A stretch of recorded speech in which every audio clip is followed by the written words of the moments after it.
Attending my childhood friend's wedding back in my hometown, I was swamped. Being a groomsman, greeting guests, helping with decorations, I didn't even have time to look at my phone. I had just sat down to grab a bite to eat in the evening when my colleague, Lina, from my project team, called me relentlessly. As soon as I answered, she roared. "Where the hell have you been? Where are the project files? Why aren't you answering your phone?" I suppressed my anger. "I'm on leave. I'm at a wedding in my hometown." She exploded even more. "I don't care where you are. Can you just abandon your work? Shouldn't you be on call 24/7? I hung up and turned off my phone immediately. Some people just don't understand boundaries. Who was that? Why so angry? Did someone die? My childhood friend and the groom of the day, Depeng, asked with his mouth full of a greasy chicken leg. He leaned in looking gossipy. I put my phone face down on the red plastic tablecloth covered in oil stains, picked up my chopsticks, and grabbed a chicken leg as well. A colleague who's not very bright. A female colleague, right? Depeng winked, looking like he knew something. Judging by the tone, she's got a lot of resentment. "Qinyang, did you do something to lead her on and then abandon her?" "Get lost," I said with a laugh. "What could I have done? I took 3 days off, approved on the OA system, and mentioned it in the department group. She's just blind and can't find the files, so she's taking it out on me." "Tisk, even capitalists would shed a tear," Depeng said, after finishing the chicken leg and sucking on his fingers. "Aren't you afraid she'll make things difficult for you for hanging up like that?" "Afraid of what?" I swallowed the chicken. "I'm here to be your best man, not to be your grandson. My brother's wedding is the most important thing. Besides, with my phone off, is she going to crawl through the internet cable to beat me?" After saying that, I felt the whole world become peaceful.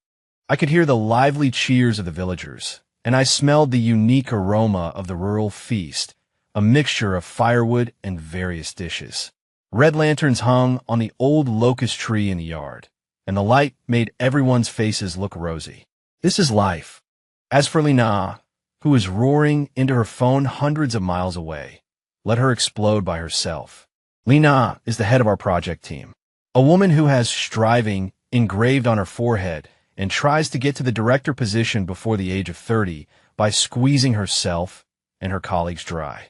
Her life motto is probably, "As long as I grind fast enough, the KPI won't be able to catch up with me."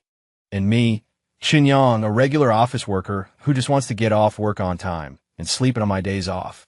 Our compatibility is worse than me and our company's boss.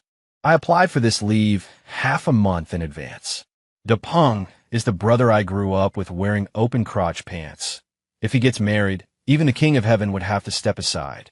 I handed over all my work clearly, and the files were categorized and placed in a shared drive folder named Emergency Backup Files during Depeng's wedding. I believe I've done my best. The wedding banquet was lively. I was poured a lot of alcohol and was helped back to the room by Depeng's parents, feeling dizzy. This was the room I lived in as a child, with posters of the 4 heavenly kings plastered on the wall, the corners curling up. I lay down on the bed. The quilt smelled freshly sun-dried. My phone? I had no idea where I had tossed it. To hell with the project, to hell with the files, I'm going to sleep. The next day, I was awakened by a constant buzzing sound. My hangover headache felt like needles pricking my brain. I fumbled around for a long time before finding my phone in the crack between the bed and the wall. Great, it wasn't a call, it was a WeChat message bombardment. I had turned on my phone before going to bed last night and forgot about it. On the screen, a red 99+ mark on Lina's profile picture was particularly glaring. I opened it and quickly scrolled through. It was all her monologue. "Lina, Qinyang, how dare you hang up on me? Lina, where are you? Call me back. Lina, can you take responsibility if there's a problem with the project? Lina, very well, playing disappearing act, huh? Lina, I'm telling you, don't think that just because you took leave you're off the hook. If I can't find you, I'll go to your hometown to find you. Lina, I asked HR, your hometown is Chinja Village, right? Wait. The last message was sent at 6 o'clock this morning. I looked out the window. The sun was already high in the sky. She wouldn't really come, would she? My heart skipped a beat, but then I thought it was impossible. This woman may be crazy, but not that crazy, right? From our company in City A to our small, broken village, it takes at least 7 or 8 hours by high-speed rail, bus, and then a three-wheeled vehicle. For a file that she can't find herself? Too costly. It's probably just to scare me. I yawned and replied to her. The files are in the shared drive, emergency backup files during Depeng's wedding folder. I sent you the link last Wednesday at 4:15 p.m. After sending it, I threw my phone aside and got up to wash up. In the courtyard, Depeng was squatting on the ground, helping his mother pick green beans. Seeing me come out, he grinned. You're awake? You slept like a log last night. Hurry, your sister-in-law left you breakfast, big meat buns. I held a bowl of porridge, and with 2 large meat buns, squatted next to him. My colleague said she's going to hunt me down to our village, I said while eating. Huh? Depeng dropped the green beans in his hand. Really? The one from yesterday? Yeah. Why? She said the project files are missing. Depeng looked incredulous. Just for some damn files? Is she crazy? Are you city people all so competitive? He paused, then put on that gossipy expression again. Something's not right here. A woman traveling thousands of miles for a file to find you? Qinyang, tell me honestly, did you get someone pregnant and not take responsibility? I almost spat out a mouthful of porridge. Is there anything else in your head besides that? She's just a pure workaholic with insane control issues. In her eyes, the earth would stop rotating without her, and the project would fail without me. Depeng shook his head, looking unconvinced. I don't believe it. A normal woman wouldn't do something like that. Unless she's secretly in love with you. If she can't have you, she'll ruin you. I rolled my eyes, too lazy to argue with him. But our conversation, word for word, floated into the ears of the aunts and uncles who were picking vegetables nearby. I didn't pay attention at the time. I had no idea that a huge storm, enough to subvert my more than 20 years of simple life, was rapidly taking shape, centered on Depeng's ridiculous speculation. The speed of information dissemination in the countryside is faster than 5G. Especially in this kind of occasion where the whole village comes out to eat at a banquet, the slightest movement can be transformed into an earth-shattering drama in the mouths of gossiping relatives. Our conversation with Depeng, after fermentation, by noon, the version had become, have you heard? Yangzi has a girlfriend in the city, and she's really something, a female leader. More than that, I heard she has a terrible temper. Yangzi came back this time to hide from her. Hide what? I heard Depeng's wife's second aunt say that the woman is pregnant, and Yangzi doesn't want to take responsibility, so he ran back. Oh my God, what a sin. This child looks so honest. How could he do such a thing? I heard these outrageous remarks when I went to the village store to buy cigarettes. Aunt Wang, at the store, handed me cigarettes while looking at me with a painful look of, you've been corrupted, kid. Yangzi, it's not for me to say. It's not easy to work hard outside, but you have to be responsible. Since the girl followed you and did that, you have to take responsibility to the end. Leaving her in the city and running back here, what's that about? The hand holding the cigarette stiffened. Aunt Wang, who told you that? The whole village is talking about it. Aunt Wang lowered her voice. Don't worry, I'm tight-lipped. I won't spread rumors. You quickly bring the girl over here. Our village may be poor, but we can still afford to support 2 more people. I felt my temples throbbing. What is all this? I tried to explain. Aunt Wang, it's not what you think. She's just a colleague. It's a work thing. Aunt Wang interrupted me, speaking earnestly, still trying to deny it. Your mother just came here to wipe away tears, saying she's sorry to your deceased father for not raising you well. My head buzzed. It's over. This matter has risen to the height of family ethics. I didn't buy cigarettes and ran home. As soon as I entered the yard, I saw my mother sitting on a small stool, her eyes red, and Depeng's mother was constantly persuading her. Seeing me, my mother whooshed, stood up, picked up the duster in the corner, and rushed towards me. You little bastard. I'll beat you to death. I told you not to behave yourself outside. While dodging, I shouted, Mom, Mom, let me explain. It's a rumor. It's fake. Fake. My mother was shaking with anger. The whole village knows. We're shot on my old face. Where should the ancestors of the Chun family put their faces? Depeng also rushed over, blocking my mother. Annie, don't get excited. Let's talk things over. Qinyang, hurry up and apologize to your mother. I really couldn't explain myself, even if I jumped into the Yellow River. What do I have to apologize for? This never happened. Depeng, it's all your fault with that big mouth of yours. Depeng looked innocent. I didn't expect it to be like this. In this chaotic moment, my phone rang again. I took it out and saw it was Li Na. My hand trembled, and I pressed the speakerphone.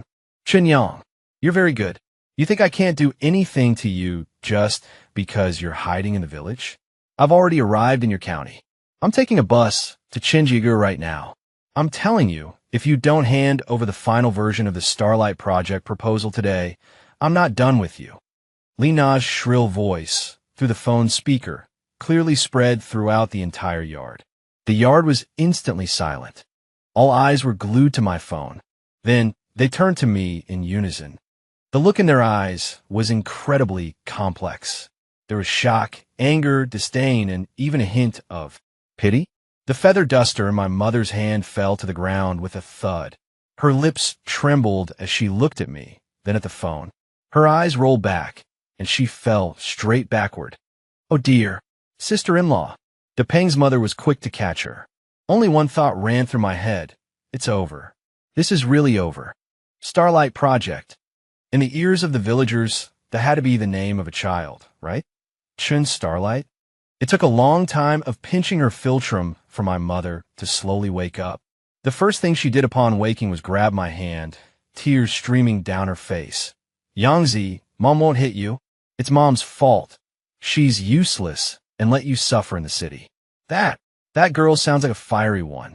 If she wants to come, let her come. We'll accept it. Me, Mom, I told you it's not. Don't say any more, my mother interrupted. Starlight is a nice name. Whether it's a boy or a girl, it's a nice name. I completely gave up on explaining. Let it be destroyed quickly. The whole afternoon, our house was shrouded in an eerie atmosphere.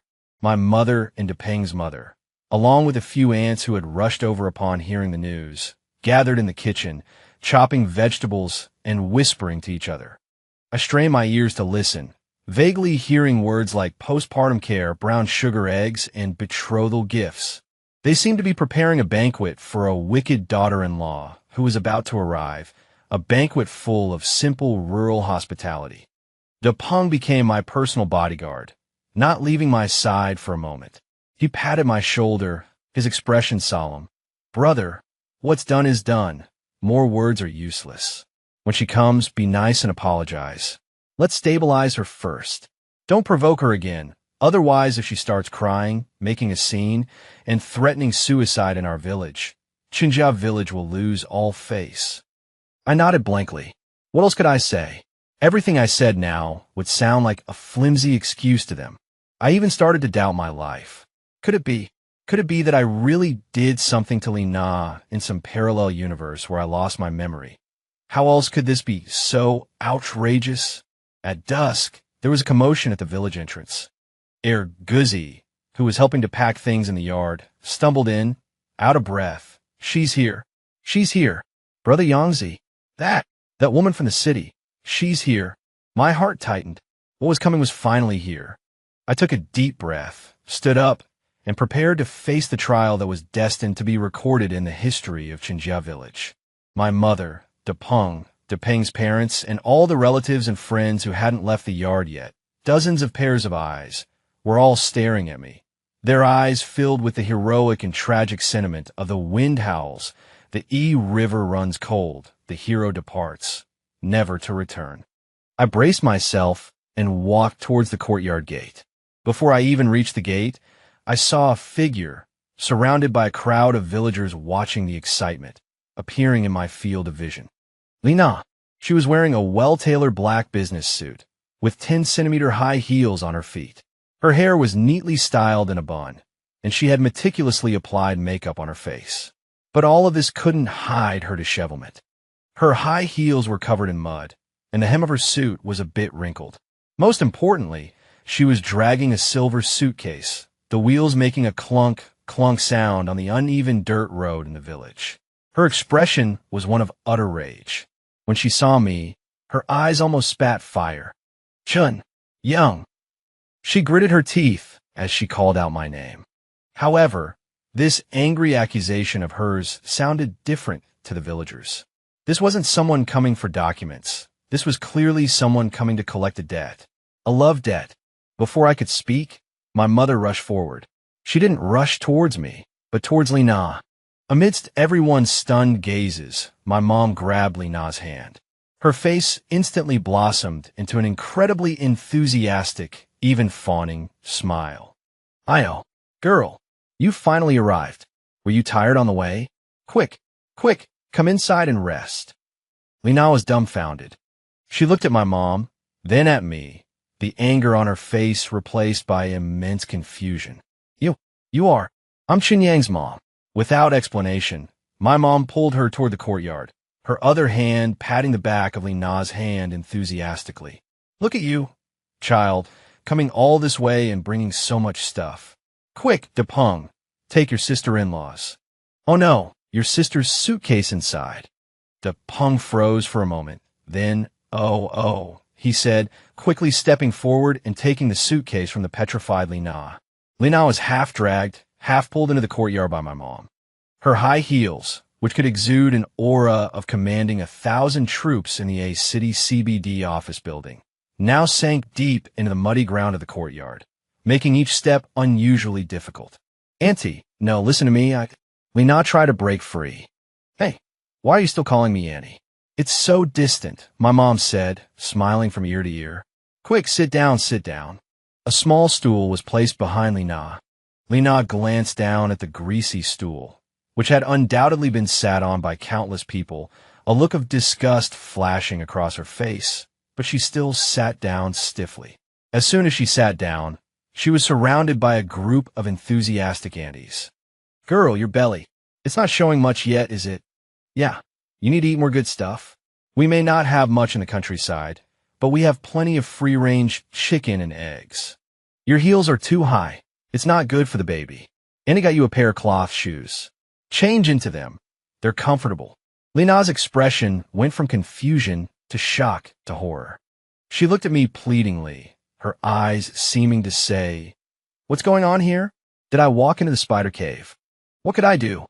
I could only return a helpless, apologetic look. My friend, it's not that I won't save you. I'm about to drown myself. Make way. The chicken soup is here.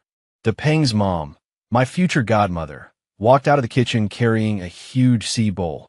Inside the bowl was a bowl full of golden chicken soup, with a few red dates and goji berries floating on top. A complete chicken leg floated prominently on top. The rich aroma instantly filled the entire courtyard. Come on, girl, drink it while it's hot. This is our family's year-old hen, the most nutritious. Depeng's mom pushed the bowl toward Lina. Lina's face turned green. She was extremely strict about managing her figure. Her lunch was consistently boiled chicken breast and vegetable salad. Oil? Carbohydrates? Those were demons. The shiny, steaming bowl of chicken soup in front of her was no different from a bowl of poison in her eyes. Auntie, thank you, I'm not hungry. She managed to squeeze out a smile. That won't do. My mom immediately frowned. If you're not hungry, Starlight is. You're not alone now. You have to think of the baby. Starlight? Lina's brow furrowed even more. What's Starlight? Don't pretend. A quick-witted auntie next to her said. You two said on the phone, the Starlight Project. What nice, bright name. Lina's mouth slowly opened into an O shape. She finally, perhaps, understood a little. She suddenly turned her head, staring at me with deadly intensity. That look was no longer simple anger, but an intent to kill that was mixed with your dead meat. I shrank back and quietly took a step backward. Auntie, Lina took a deep breath, as if trying to control her emotions. I think you might have some misunderstanding. I came this time not to. We understand, my mom interrupted, pushing the bowl of chicken soup forward again. Girl, I know you're angry. Qinyang is wrong. He's a jerk, he's not human. Don't worry. I'll make him kneel down and apologize to you later. But you have to drink this soup. No matter how big the matter, you have to fill your stomach first. Come on, be good. Lina looked at the bowl of chicken soup and then at my mom and the group of aunties around her with their unquestioning gazes. Her decisive aura from the workplace was shattered by the simple, unreasonable rustic hospitality. If she didn't drink it, she would be disrespectful and ignorant. If she dared to get angry, she would be a city shrew causing trouble in our village. She, an elite white-collar worker, project leader, and future director in a city CBD, was now forced to the edge by a bowl of chicken soup. I saw her hand trembling slightly. Finally, she compromised. She took the bowl, which was bigger than her face, her expression as tragic as if she were about to drink hemlock. She picked up the spoon, carefully skimmed off the chicken oil on the surface, scooped a small mouthful of broth, closed her eyes, and sent it into her mouth. Yeah, that's right. My mother and the aunties all showed satisfied smiles on their faces. It was as if they had won an important battle. And me, looking at Lina's expression as if she was half dead, I felt a surge of, no, a lot of schadenfreude. Serves you right for not checking your emails. Serves you right for your barrage of calls. Serves you right for threatening me. Now, do you know how powerful Chun Family Village is? Let you experience what a vast sea of people's war is like. Lina ultimately couldn't drink that bowl of chicken soup. She took 2 sips, then covered her mouth and said she was carsick and wanted to vomit. This reason, to the aunties, was as solid as a rock.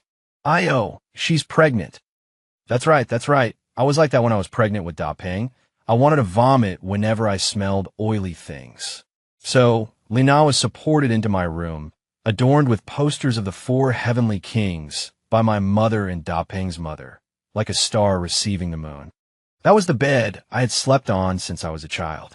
At this moment, it was gloriously undertaking the important task of receiving the future young mistress of the Chun family.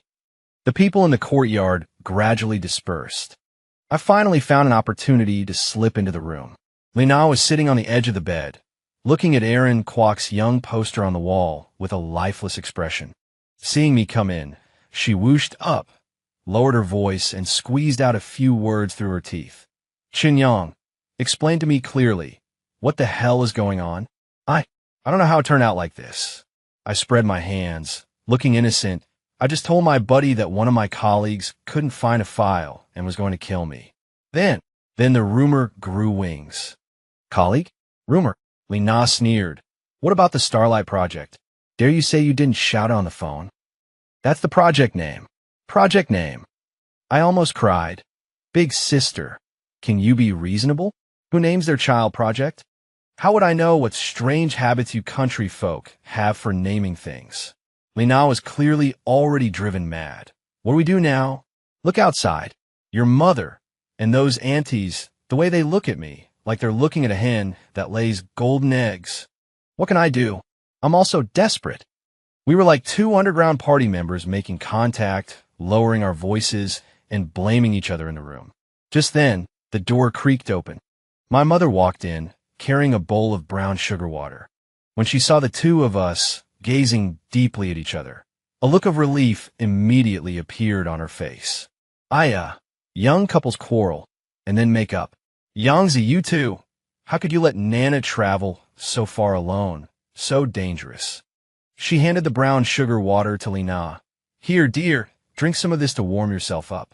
Lina looked at the bowl of brown sugar water, the expression on her face even more spectacular than when she saw the chicken soup earlier. Auntie, drink. My mother's face darkened, her tone leaving no room for doubt. Lina looked at me for help. I could only signal to her with my eyes. Drink it, otherwise you won't be able to get out of here today. Lina resigned herself to her fate and took it, drinking in small sips. My mother nodded with satisfaction, then turned to me, her face darkening again. You come out with me. I had a bad feeling and followed my mother into the courtyard. Kneel down. My mother pointed to an open space in the middle of the courtyard. Mom, I told you to kneel down. My mother's voice suddenly rose. I had no choice but to kneel down in humiliation. My knees hit the hard concrete floor, causing a sharp pain. My mother pointed at my nose and began an emotional accusation. Chinyong, who are you worthy of? Are you worthy of your deceased father? Are you worthy of me raising you with so much hardship? Such a good girl from the city gave you the most important thing, and you, on the other hand, patted your butt and ran away. Are you still a man?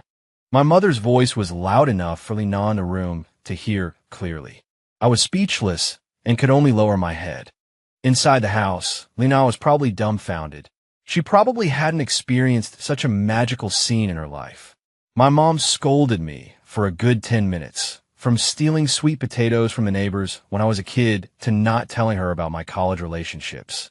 Finally, probably tired of scolding, she took a breath and said, "This matter can't be left at that. Tomorrow, I'll find the village chief, find the elders of the clan, and we'll have a meeting. We have to settle this for you two. Betrothal gifts, wedding date, all must be discussed. Our Chen family can't let people point fingers at the girl." With that, she turned and left, leaving me kneeling messily in the evening breeze. I heard a faint sound from inside the house, like a glass falling to the floor. Finished. Lina was probably completely broken. I knelt in the yard for half an hour until the pung couldn't stand it anymore and came over to pull me up. "Bro, you're being wronged." He patted the dirt off my knees. "But Auntie is doing it for your own good. Look, this thing is blown up so big. It's not right not to give her an explanation." I glared at him. "Shut your mouth." I limped back to the room. Lina was still sitting by the bed, but in the same posture. She held her phone in her hand. The screen lit up, as if she was looking at something. Her expression was strange. Not angry, not frightened, but a daze. A daze after having her values reshaped. I just wanted to speak." She looked up and handed me the phone. On the screen was my email sent items box. The top email recipient was her. The title was Starlight Project, Final Version Plan, and Related Materials. Sent time, last Wednesday, for 15 p.m. In the body of the email, there was also a cloud drive link. I just remembered, you seem to have said you sent an email. Her voice was a little dry. I just logged into my email on my phone and saw it. So, I looked at her word by word. "You came all this way just because you forgot to check an email?" Lina's face, at a speed visible to the naked eye, changed from white to red, then to purple, and finally to a complex brown color. Her lips moved, wanting to say something, but couldn't utter a word. The truth, so suddenly and absurdly revealed. Her earth-shattering anger, her pursuit from afar, the storm that swept through the entire Chenjigu, originated just because of her own negligence.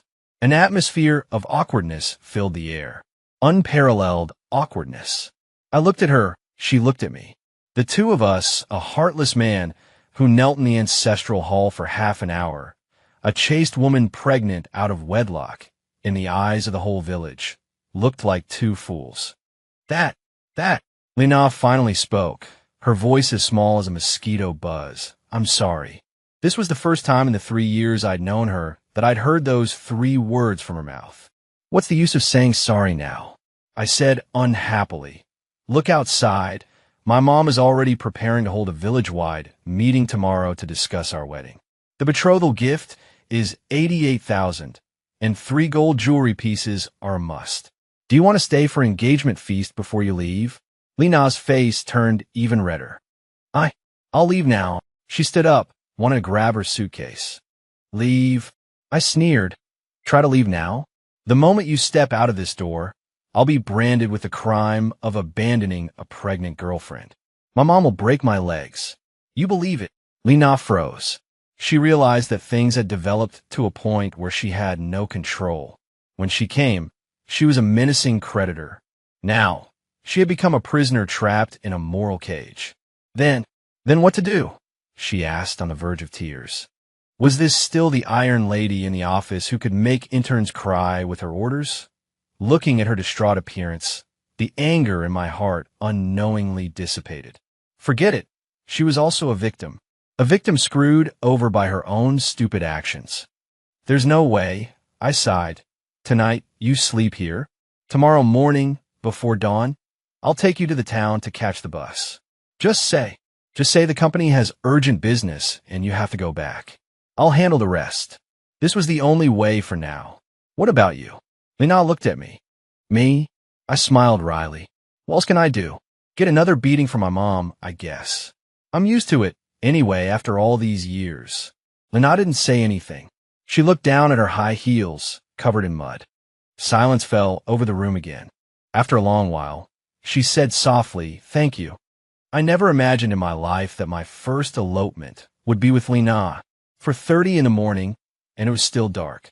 The village was quiet, with only the occasional rooster crowing and dog barking. I tiptoed and pushed open the door, with Lina following behind me. She had changed into a pair of flat cloth shoes borrowed from Daping's wife, and the professional suit she was wearing, paired with those shoes, looked strangely comical. We didn't dare drag her suitcase, so we carried it together, one person on each end, like two thieves stealing landmines. Luckily, my mom and Daping were both sound asleep.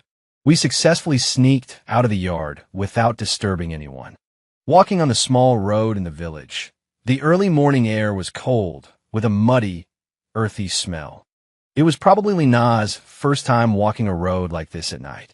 She was scared and stayed close behind me, occasionally tripping on small stones on the road.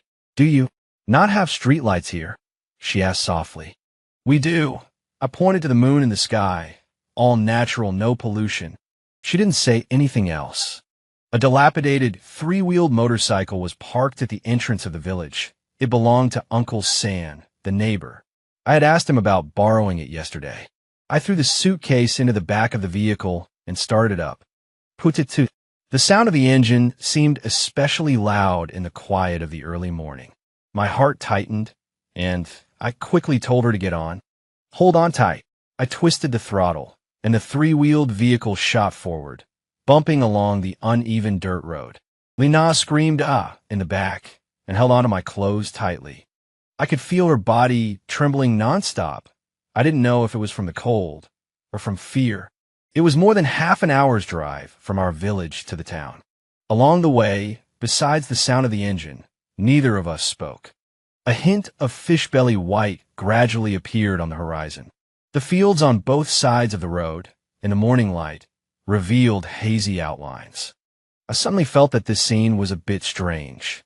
Me and the female boss I hate the most, on such an early morning, riding a broken three-wheeler, bumping along the country road. Like the beginning of a cheesy art house movie. When we arrived at the town's bus station, the first bus to the county hadn't arrived yet. I parked the vehicle on the side of the road and went to a nearby breakfast stall to buy her a cup of soy milk and 2 steamed buns. "Eat something, it's hot." She took it and said, "Thank you." She held the hot soy milk and drank it in small sips, no longer the prickly female devil from yesterday, but more like a wronged little girl. "I'm really sorry about what happened yesterday," she apologized again. "I've caused you so much trouble." "A lot of trouble," I said unpleasantly. "I don't know how I'm going to explain this to my mom when I get back." "Then, what are you going to say?" "I'll say you had a moment of conscience and decided to shut down Starlight and break all ties with me." Lina's face flushed red again, and she took a big bite of the bun, as if she were biting me. The bus arrived. I helped her carry her suitcase onto the bus. She stood at the door of the bus, looking back at me. "Chinyang," she hesitated, but still opened her mouth. "After you go back this time. Can we?" "Don't worry," I interrupted her. "Heaven knows, earth knows, I know. I won't tell anyone at the company. After all, I have my reputation too." She breathed a sigh of relief, a trace of gratitude in her eyes. "Then, take care." Having said that, she turned and got into the bus. I watched the minibus spew out a puff of black smoke and drive away, swaying. I stood there until the bus disappeared at the end of the street. A gust of morning wind blew, and I shivered. Okay, the crazy woman is gone. Now it's time to go back and face my own judgment.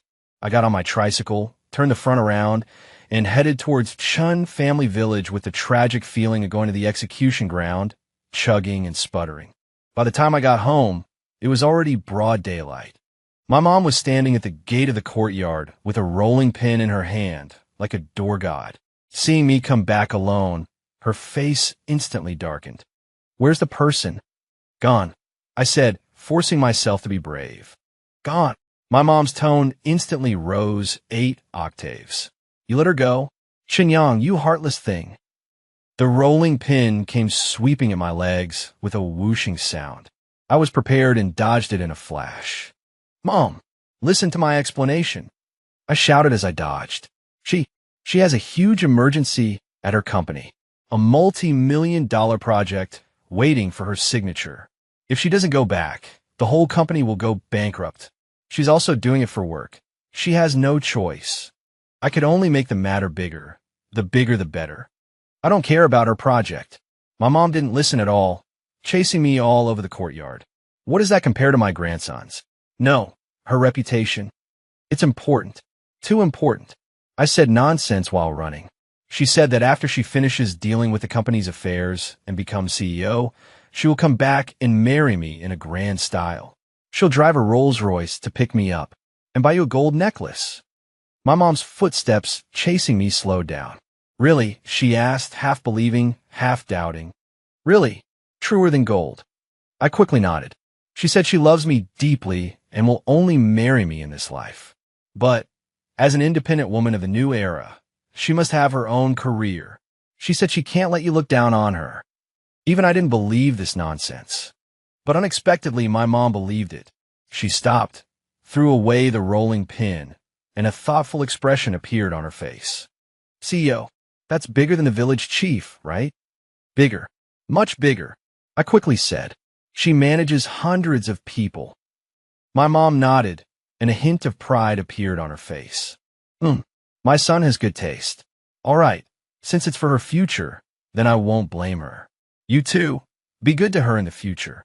A storm that could have triggered a family war was forcibly quelled by me with a lie about a CEO. I breathed a long sigh of relief, feeling like I had just fought a world war. Depeng's wedding vacation ended, and I returned to a city. Stepping into the office, I had a feeling of being in another world. My colleagues were still the same, typing on their keyboards, slacking off. Lina sat in her seat, her back straight, staring at the computer screen as if nothing had happened. Seeing me, she only raised her eyelids slightly as a greeting and then continued to devote herself to work. A strange tacit understanding formed between us. That earth-shattering trip to Chun Family Village became a secret known only to the two of us, carefully sealed away. Life seemed to be back on track, but something seemed different. Lina no longer gave me a barrage of calls. She assigned me work through email with clear 1, 2, 3, 4 points. During meetings, she no longer singled me out for criticism, and even if there were typos in my PPT, she would just send me a message privately afterwards to tell me. She even ran into me in the pantry once and proactively said, "Your childhood friend's wedding candy tastes good." I was stunned for a moment before remembering that I had brought her a bag when I came back. I thought she would throw it straight into the trash. The project team colleagues all felt Lina's change. Everyone discussed it in private. Don't you guys think that Chief Li has been more human lately? Yeah, she doesn't even yell anymore. I'm so not used to it. Is she dating someone? Every time I heard these comments, I would quietly drink water in the corner, not daring to speak. I always felt that Lina's change was related to me. Perhaps that bowl of chicken soup she didn't drink, that bowl of brown sugar water she was forced to drink, that rickshaw ride at 4 in the morning, was more than just a farce for her. It was like a hammer shattering that hard shell of KPIs and striving she had built up, letting her see another possibility in life. A possibility filled with trivial matters, misunderstandings, and intense human connection. I thought the Chun Family Village incident would come to an end. I even started to enjoy this new type of peaceful coexistence, coworker relationship with Lina. Until a month later, I received a package. A huge styrofoam box delivered to the company. The sender's last name was Wang. The address was an ecological farm in the suburbs of City A. Curious, I opened it. Inside was a box full of beautifully packaged organic vegetables. Tomatoes, cucumbers, purple cabbage. All fresh and vibrant, obviously expensive. There was also a card in the box. Neat handwriting, reading. Little Chun, Nana told me about you. Thank you for taking care of her in our hometown. Auntie supports you young people working hard for your careers, but you also need to take care of your health. These are grown on our own farm with no pesticides. You and Nana can eat them together. Annie Wong. I held the card, stunned. Annie Wong, Lena's mother. What did she tell my mom? What does Nana told me about you mean? What does thank you for taking care of her in our hometown mean? What does Annie supports you mean? My brain buzzed again. A terrifying thought floated into my mind. That stupid woman, Lena, wouldn't have told her mom the Chun family village story, too, would she? Holding the huge box of vegetables like a ticking time bomb, I rushed to Lena's workstation. Lena. She was wearing headphones, listening to something, and jumped in surprise. She took off her headphones and frowned at me. What's with the sudden outburst?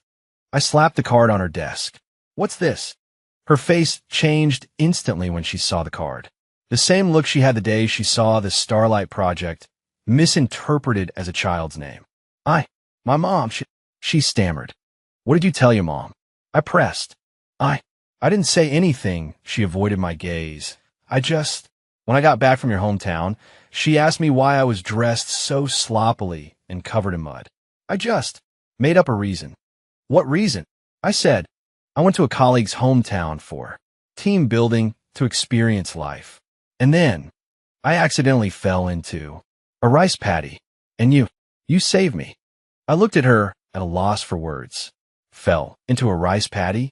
Team building. This reason is even more outrageous than my CEO's fiancé. Then why did your mom say supports us? I picked up the card, pointing to those words. Lena's face flushed red. My mom, she probably likes to let her imagination run wild. Run wild. I laughed in exasperation. She's letting her imagination run wild to the point of sending vegetables to our office. Lena, do you think my life isn't exciting enough that you need to add some drama? Lena hung her head like a child who had done something wrong. I didn't know it would be like this. My mom, she's been urging me to find a boyfriend, maybe. When I was describing you, I embellished. A little. How did you embellish? I knew it. You, even though you look lazy at times, are very reliable in critical moments, very kind, very reassuring. Her voice grew softer and softer. I held my forehead, feeling a wave of dizziness. It's over. The Chun family village incident was just the beginning. Now, the flames of war have spread from my own camp to the enemy's headquarters. I not only have to deal with a mother who sees me as a CEO, son-in-law, but also face a organic farm owner mother-in-law who sees me as a future son-in-law. I looked at the box of fresh, organic vegetables on the table. They seemed to be mocking me. My life has completely slid into an abyss of misunderstanding and coincidence that I cannot comprehend. And the culprit of all this is sitting in front of me, looking at me with an innocent look that says, I'm a victim too. In the end, I couldn't return the box of vegetables. Because Lena said that if her mom found out she returned them, she would really come to the company to kill her. I didn't doubt that for a second. Judging from Aunt Wong's ability to fantasize falling into the field into a lifelong commitment, she and my mom are definitely in the same league. So, that box of expensive organic vegetables became an extra snack for the entire department's afternoon tea. Sister Zhang from the finance department, while gnawing on a cucumber thicker than her arm, exclaimed, Yangzi, what does your relative do? This cucumber is so juicy, even better than the imported ones I buy. I chuckled dryly. Distant relative. Out of the corner of my eye, I saw Lena burying her head even lower at her workstation. When work ended, Lena stopped me. Qinyang, what is it now, Director Li? I said grumpily, my mom, she wants to invite you to the farm for dinner this weekend. I stopped and turned back to look at her. Say that again. She said she wants to thank you in person. Lena's voice was as soft as a mosquito's buzz, and also to assess you. Assess? Assess what? Assess my farming skills. She said, to assess her daughter's taste. I looked at her and suddenly felt very tired, mentally exhausted. Lena, I sighed, Can we find an opportunity to explain everything to your aunt and uncle and my mom? No. Lina shook her head immediately, reacting strongly. Absolutely not. If my mom knew I ran hundreds of kilometers to a village alone for a broken document and made so many jokes, she would break my legs. If your mom knew the truth, do you think she would let you off? She was right. If my mom knew that her future CEO daughter-in-law was just an idiot who forgot to check her emails, and I even helped her lie, I didn't dare to imagine that scene. A rolling pin might be the lightest punishment. We two were tightly bound together by the lies we had woven ourselves. We wanted to untie it, but found that the rope was tightening more and more, already tied in a knot. Then what do you want to do? I asked her. How about? She looked at me with a hint of pleading in her eyes. You just bear with it a little longer and come with me for a meal. Just one meal. I promise I'll explain to my mom that we're just ordinary colleagues and tell her not to misunderstand anymore. Looking at her pitiful appearance, I couldn't help but think of her in Chun family village, surrounded by a group of aunties, at a loss. My heart softened. Okay, I squeezed out the words, just one meal. On the weekend, I drove my beat-up secondhand car with Lina to her family's organic farm. The farm was big and beautiful. Aunt Wong, my future mother-in-law, was more enthusiastic than I had imagined. She held my hand, chatting about tomatoes in the greenhouse, then free-range chickens, and finally, the topic inevitably returned to Lina and me. Little Chun, our Nana is just a bit impulsive and career-minded, but she's a good girl. In the future, you'll have to be more tolerant. I could only smile awkwardly. Annie, you're too kind, directorly. Nana, she's very capable at work. The meal was torturous. Lina's promised explanation was also long overdue. Every time I tried to steer the conversation towards we're just colleagues, Aunt Wong would interrupt with, come on, Xiao Chun, try this fish, raised in our own pond. After dinner, Aunt Wong pulled me aside alone and stuffed a large red envelope into my hands. Xiao Chun, this is a little something from Annie. Take it. I was so startled that I quickly declined. Annie, I can't. Take it. Aunt Wong forced the red envelope into my pocket. The password is Nana's birthday. From now on, Nana is in your hands. Holding the thick red envelope, I stood in the farm sunset, feeling like a kept boy. Lina walked over, saw the red envelope in my hand, and her face flushed instantly. My mom, she... Don't say anything, I interrupted, feeling utterly exhausted. I'm tired, take me back. On the way back, the car was deathly silent. As we neared the city, I threw the red envelope at her. Keep your mom's good intentions for yourself. She didn't catch it. The red envelope fell onto the seat. Chen Yang, she suddenly said, I'm sorry. That's the third time you've said sorry today. I mean it. She looked at me, her eyes serious. I know I've made a mess of your life. You know that much. But, she paused. I don't know how to end this. I don't know either. I pulled the car over to the side of the road, looking at the bustling traffic outside the window. Lina, why don't we let's just embrace our mistake. As soon as I said it, I was stunned. Was I crazy? Lina was also stunned. She turned her head and looked at me in disbelief. In the car, it was so quiet that we could only hear each other's breathing. My heart suddenly beat very fast. I looked at her, and in the light and shadow of the streetlights, her face was no longer the cold one from the office. Surprisingly, she was actually a little pretty. 1 year later, Chun Family Village. In my family's courtyard, 20 tables were set up for a feast. I, wearing a sharp suit, with a groom red flower pinned to my chest, was going table to table offering toasts. Lina, wearing a bright red toasting dress, was holding my arm, smiling brighter than the sun in the sky.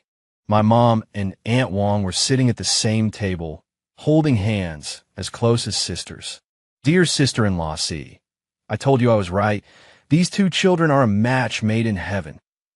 Yes, you have a good eye. You saw our Nana at a glance. DePung came over, winking and nudging me. Not bad, Qinyang. The star project has finally landed. I rolled my eyes at him, too lazy to pay attention. After toasting, I pulled Lina to a quiet corner. I'm exhausted. I loosened my tie. So dramatic. She laughed and lightly punched me. Oh, right. I remembered something. What exactly did you tell your mom? Why did she decide I was the one? Lena's face suddenly turned red. She leaned into my ear and whispered, My mom went through my phone that day. She saw the text message you sent my mom. I sent your mom a text message. I was completely baffled. When did I? My words stopped abruptly. I remembered. The day after sending Lena away from Chun Family Village. In order to appease my mom, I used my mom's phone, imitated Lena's tone, and sent a text message to my mom's own phone. The content was, Annie, I'm sorry. Something urgent came up at the company. I have to go first.